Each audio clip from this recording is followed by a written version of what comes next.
Après 12 mois d'activité, le programme national de lutte contre le paludisme fait son bilan. Nous sommes au total 6 services au niveau du programme national contre le paludisme. Chaque service est passé pour faire le bilan de ses activités. Qu'est-ce que le service avait programmé en 2020? Qu'est-ce que le service a pu réaliser? Qu'est-ce que le service n'a pas pu réaliser? Et quels sont les problèmes que le service a rencontrés au cours de l'année 2020 et quelles sont les solutions qui ont été apportées à ces problèmes. Les observateurs donnent leurs avis sur les performances réalisées. Les progrès qui ont été réalisés par le PNLP, en particulier dans le domaine communautaire et dans le domaine des communications.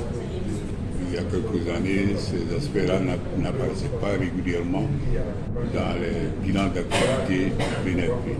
Ce qui a été fait respecte effectivement les lignes directrices de l'OMS, à savoir le pilier 1 de la stratégie technique mondiale de lutte contre le paludisme qui court 2016 à 2030, qui parle de couverture universelle de la prévention, mais également du diagnostic et du traitement.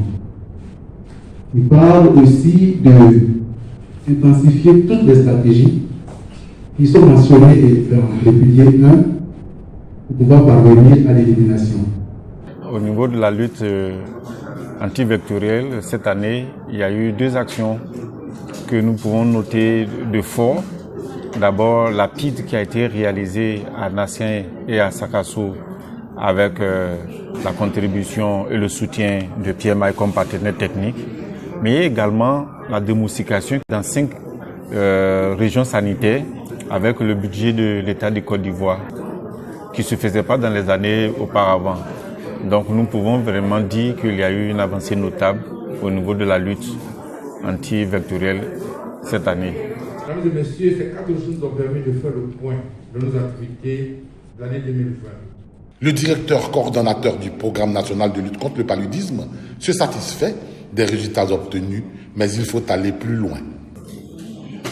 On a réalisé nos activités à plus de 87%.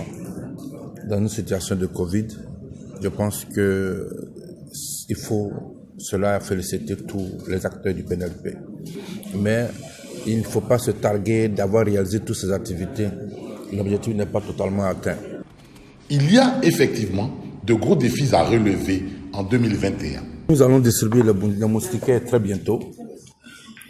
Et ces moustiquaires que nous allons distribuer cette année, ce que nous avons décidé, c'est qu'habituellement on faisait la communication. Mais on va avoir une communication de proximité qui sera totalement différente de ce que nous faisons avant.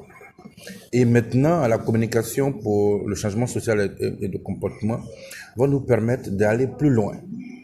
Non seulement nous allons utiliser les canaux traditionnels pour amener la population à utiliser les moustiquaires, mais nous allons jouer aussi sur les canaux modernes, c'est-à-dire le NTIC, les réseaux sociaux. Nous allons faire une campagne médiatique sur l'utilisation des moustiquaires, aussi bien en ville que dans les villages.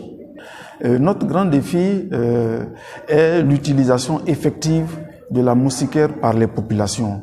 Lorsque 80% de la population utilise ces moustiquaires, il y a un gain parce que ces moustiquaires-là vont permettre aux populations d'être protégées. Il y a la protection physique, mais la protection chimique va réduire de façon significative la densité du vecteur dans notre environnement de vie.